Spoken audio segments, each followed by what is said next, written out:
All right, today's topic on the Truth. Contractor Sales Academy podcast is exactly that. It's the truth. You can't handle the truth. Yeah, it's step 3 in the Shin Fu, and this is, I'd say we're all unanimous on this. This is the hardest one, right? Way harder than consultation fee and budget and motive and decision makers, the influencers and shit. So, guys, give us an overview for people listening what the truth is. So let me actually paint the picture. Step 1 is all about the motive. Why are they doing the project? Let's really understand, what they're after. Number 2, we're going to get on the same page about what this could cost. And then we move into this thing called the truth. So it might sound like, yeah, Derek, I understand that you want this done by, Mother's Day, and it's really important, this graduation party you're having, we got to paint the house, blah, blah, blah, blah, blah, whatever your motive is. Yep. And then you're good with the $10,000 budget. And now I got to transition to this whole truth thing. Because if I blow this off, it could cause some problems down the road. So what's the motive behind step 3? Go ahead, Steve. This is here's the real deal. Here's the bottom line to it. Me as a contractor, if I'm going out to the homeowner's house, I just don't want to bullshit. I want us to speak the truth. It's either going to be a yes, you want me to do the job, or no, you do not. I don't want this lie in the middle that sounds like, let me check with my spouse, let me think it over, let me check with the accountant. I'm getting a few other bids. I don't want any of that stuff. I just want a simple yes or no. So we have come up with a way, and just ask yourself this. I'm going to ask a question, you answer it in your head. What if we could teach you a way so when you go out to the home, they couldn't lie to you? They are incapable of lying to you. They have to tell you the truth. Now, it might be a no, but it's going to be the truthful no. How would you like that? How would that improve your business if every time you went to see someone, they told you the truth? And before Derek answers, let me set up how these lies even start in the first place. Think about you. That was my next question, is what are some of these lies, right? Anytime you have ever walked into a retail store, call it a furniture store, I don't even care. The salesperson always comes up and goes, can I help you? What do you say? No, I'm just looking. Yeah, and this is how the lie begins. We have been conditioned our whole life not to make eye contact and just to lie, to get that sneaky bastard of a used car salesman away from me. And that's how the lie is conditioned. We are 4 years old, holding our parents' hands, watching them say, no, just looking. And then we learn to say, no, just looking. And Daddy, you have $500 in your pocket. I know you're buying it. Yeah. Yeah. And then here we are today, and we just do the same thing. No, just looking. And we have come up with a way that, and the reason why we call it the hardest of all, because you have to be the boldest. You have to have the most courage to pull this thing off. Steve, let me play the customer. Let's play this out real time. So we went through the motive, we went through the money, and now, Steve, that all sounds great. Cool. Come on out to the house and let's make sure this all makes sense. Derek, I'd love to come out to the house, but I have a question for you. Sure. So let's just say, I come out there and let's just say it's countertops, right? And let's just say I got exactly the countertops you want, and everything is the way you want it. In fact, it's going to be for exactly the $10,000 that you just said you're cool with. So you get everything you want. The countertops are right, the money's right. And I'm standing in your kitchen, and I slide you over a contract that's going to require a 50% deposit. What will happen then? Steve, I don't think I'm ready to move forward that quickly because I haven't talked to my wife about this yet. So I'm not ready for you to come over and give me a contract. All right, stop. Out of role play. That's exactly what I want. I want to know. This is just a way, a respectful way to go, are you full of shit or not, Derek? And now Derek's just agreed, hey, I'm really full of shit. I'm yanking your chain because I haven't checked with my wife. So boom, back into role play. I'll say something like, that makes sense to Derek. I could never cut a check for 10 grand in my household without telling my wife, not if I want to stay married. So let me ask you a question, Derek. Is your wife home? Actually, no, she's not. Okay. Is this something you want to call her up right now? You can just put me on hold and call her up. No, she's busy at work right now. Okay. Out of role play again. I see, and I know somebody going, how the fuck can you ask him that? It's easy. I open my mouth and words come out. It's not disrespectful. It is just, hey, put me on hold, give her a call. And trust me, I'd say a third of the time they do that. A third of the time, oh, okay. They put me on hold, come back and say, yes or no. She thinks I'm crazy, or she's okay with 10 grand. I can't believe it, but sure, come on out. Well, So what you're doing, Derek. Steve, is you're bringing the future into the present, because you've done this so many times in like not just the Shinfu practice. You've been out meeting with people to understand what the whole dynamic looks like. So reverse engineering. And that's what we're trying to teach here. You're literally going, okay, there's several scenarios that are going to get in the way, objections from you collecting deposit checks. So you have to go through those. And when you call that person out, oh, I need to talk to my wife. What's wrong with saying, let's talk to your wife? Because you're going to have to anyway.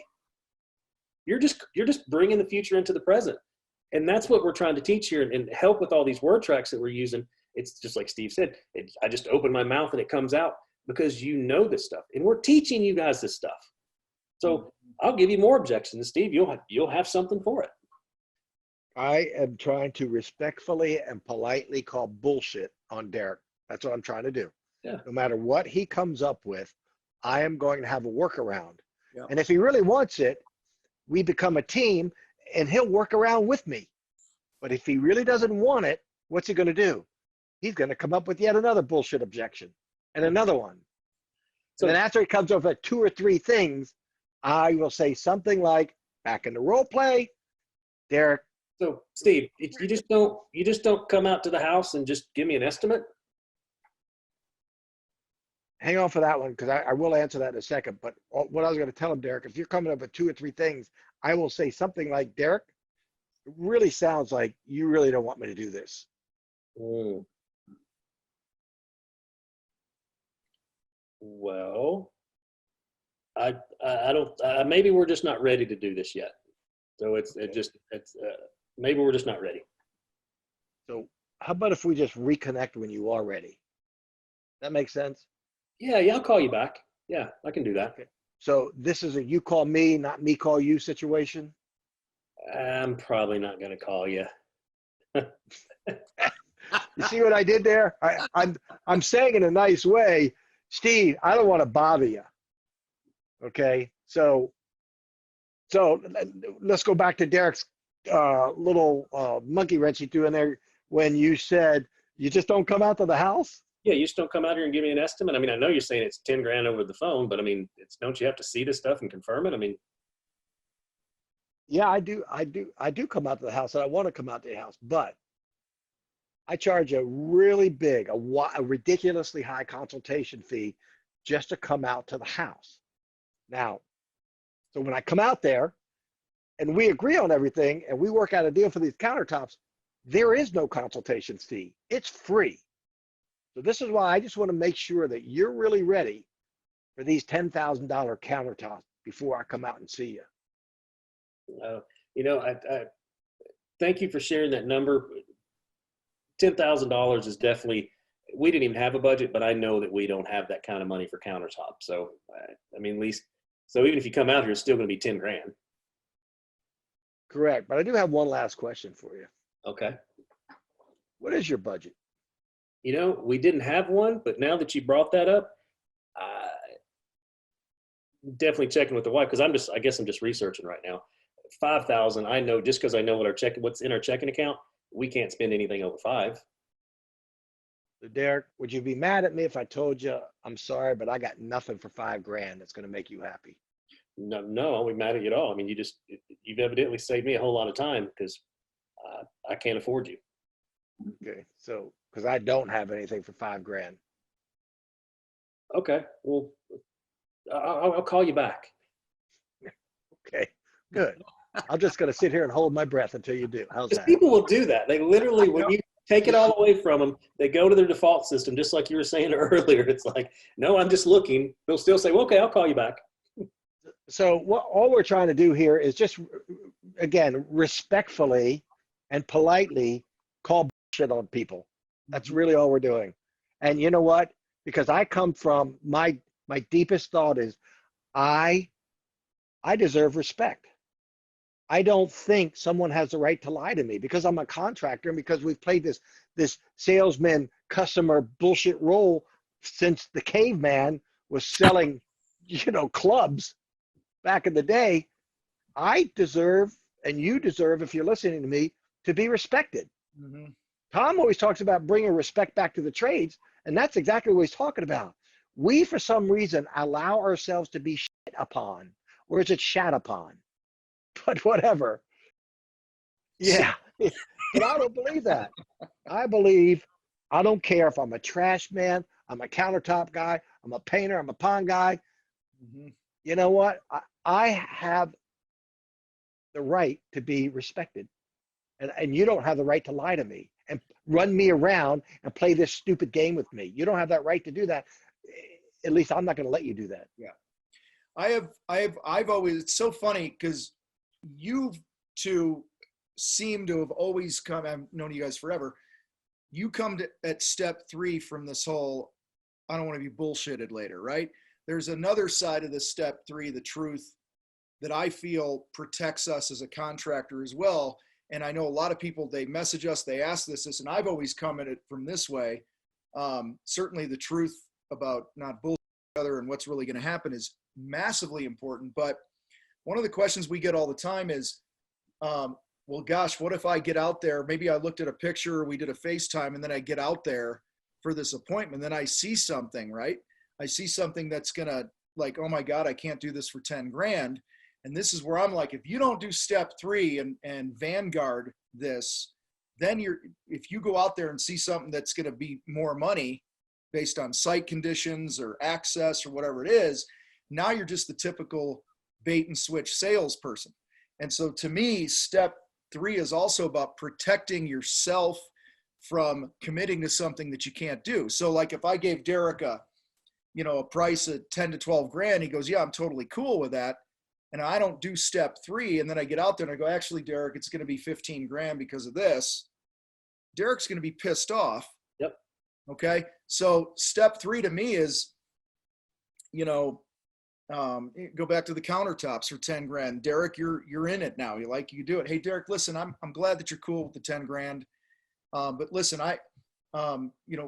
what do you think our next move is here? And Derek, you're probably going to say something along the lines, well, why don't you come out and let's measure this thing up or whatever, right? Come on in.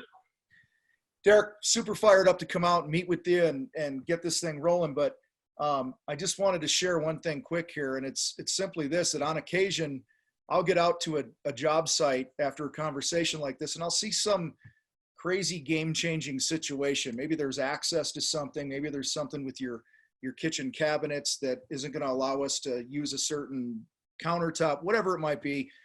Super rare, but on occasion, I'm going to run into something that's going to prevent me from doing it for the 10 grand that we talked about. And I just want you to know, if that's the case, I'm just going to call a timeout and we'll kind of figure out what we need to do from that point. Are you cool if I'm just honest with you like that? If I see something that's going to prevent me from doing it? 100%. I know there's a lot of unknowns over here, so it's okay. You might run into some stuff that could be a problem. I understand that. Yeah, so let me get out of role play. The reason this is important, now let's project me going out there, okay? Project me going out to the job site, and now I see this condition. Now it might sound like this. Hey, Derek, remember on the phone when I told you I was going to call a timeout if I saw something funky? Yep, he must have saw something funky. I'm seeing something funky. We got to figure this out. Okay. So that alone, I don't want to dive too deep into this here, guys, but that alone protects you as the contractor. Because a lot of guys are like, well, Tom, how do I how do I guarantee it's going to be 10 grand or 5 grand or 20 grand or whatever? I have to go look at something at some point. And so I just want to encourage guys that this is, yes, to be not wasting your time with people, but it's also to protect the bracket that you gave people. And it gives you permission to change the price. There's a guy in one of our free groups that yesterday posted, what do you guys do if you underbid a job and you go out and you look at it or whatever it is? I forget the situation. How do you handle this? And people are all weighing in their fucking advice. And I go, well, it's easy if you did step 3 in the Shin Fu. It is. Because now you're reminding them of the conversation that you had. It's the echo. Oh. I like to call it the echo. If you say it up front, when everybody's all happy and giddy, and then if you have to say it again, they've already heard it once before. Yep. They rescue you. They literally go, you said that. You're right. It's okay. You brought it up.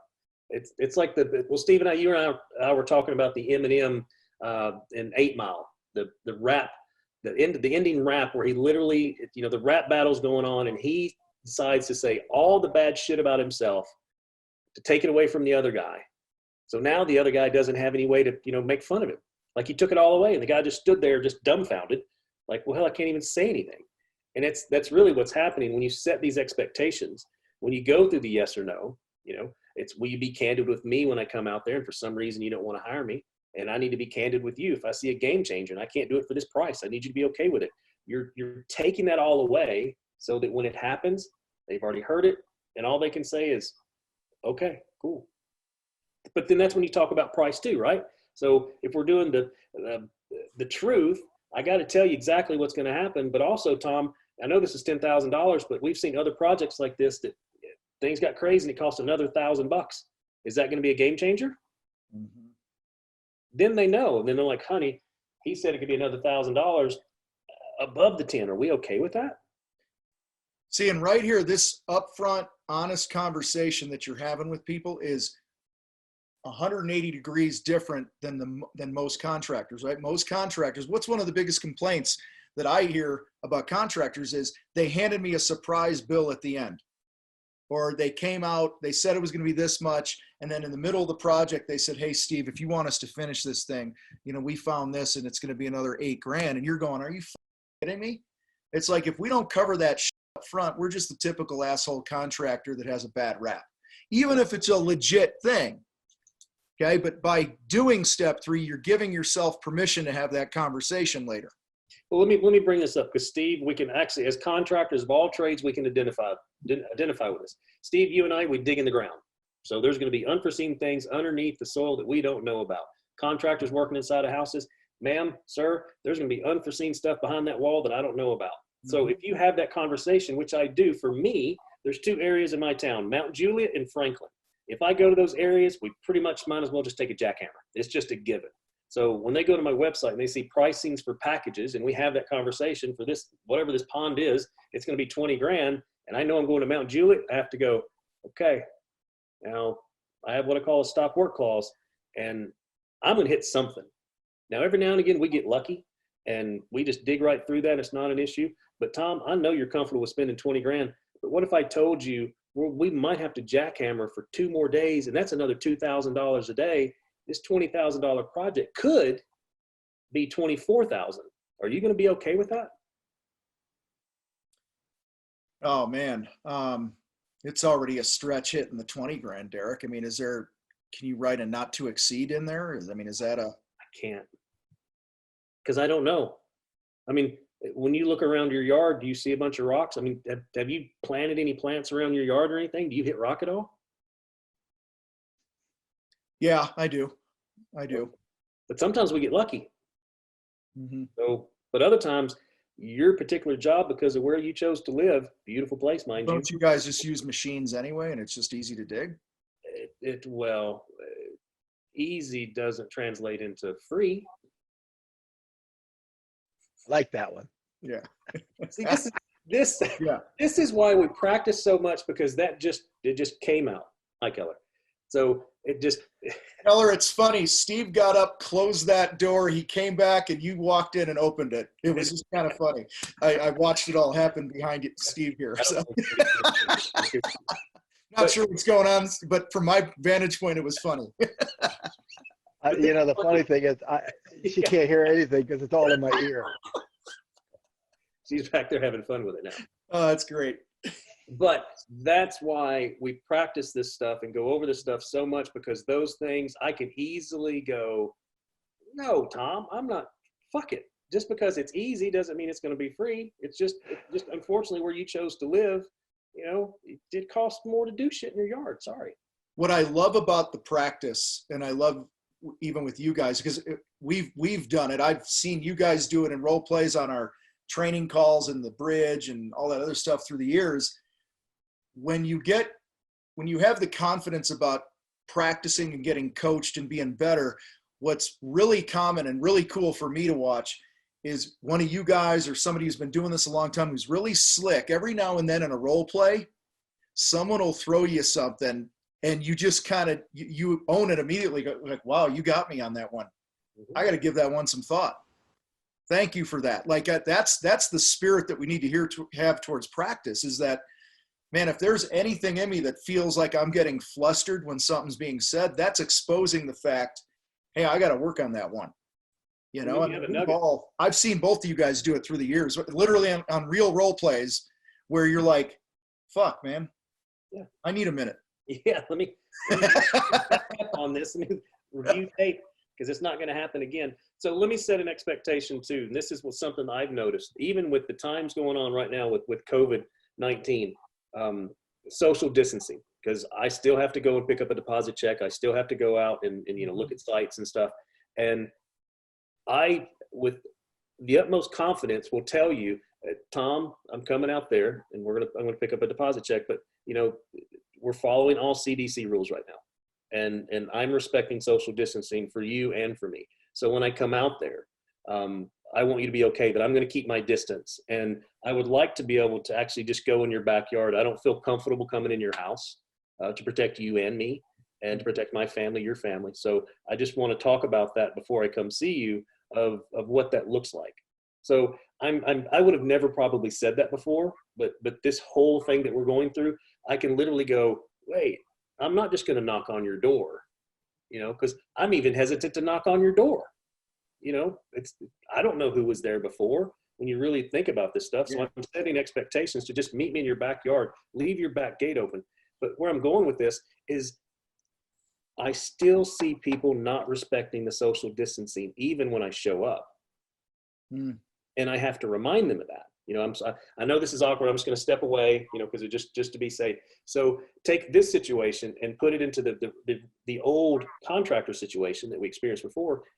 Even though the people know what's going on, they still don't do it. So we have to remind them and say it beforehand, so it's not awkward, and you just don't go, back the fuck up, get away from me. You know, so it's just, that's the truth. That's the confidence of practicing, that I know that I'm so confident in my role and what I'm doing. I can be completely truthful with you and say, leave your back gate open, please. Oh, yeah. That was weird. Yeah, I was going to leave it alone. But that's kind of my point, is what I'm seeing right now is the expectations and why it's so important to train and practice and role play with others in the group, and really where the rubber meets the road, and there it goes again, and how this stuff comes together by engaging with other people. And I'm on a roll here. Steve. Get me out of here. I was just going to let you keep going, but yeah. Bring us home, Steve. Let's just wrap it up like this. Most people listening to us just love what we're saying, but they're not going to put the hard work in.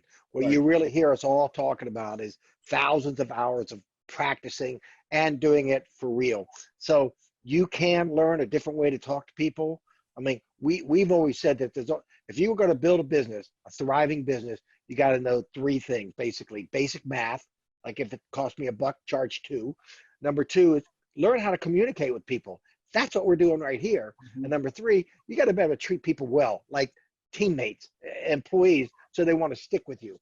But the middle point, number 2, is you got to learn how to speak to people, and that's what we're teaching you. We're teaching you how to think differently, how to speak to people. And if you come along and listen, you pretty much should die a millionaire. You really should.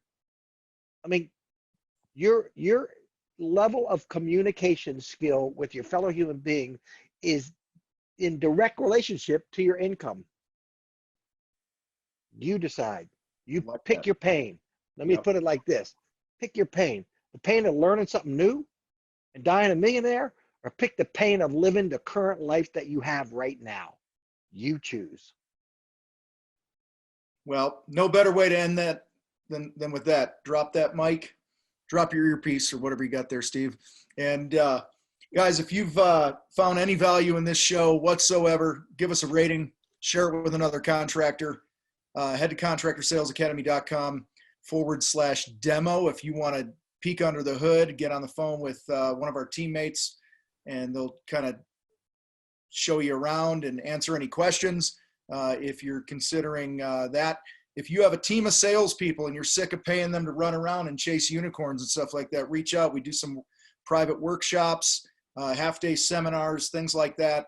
And we can customize things, actually help you guys create your own word tracks, and we'll work with you on how to work through the specific objections and things like that you guys get on a regular basis to really make it your own and fast track you. So anyway, with that, guys, it was good hanging out again.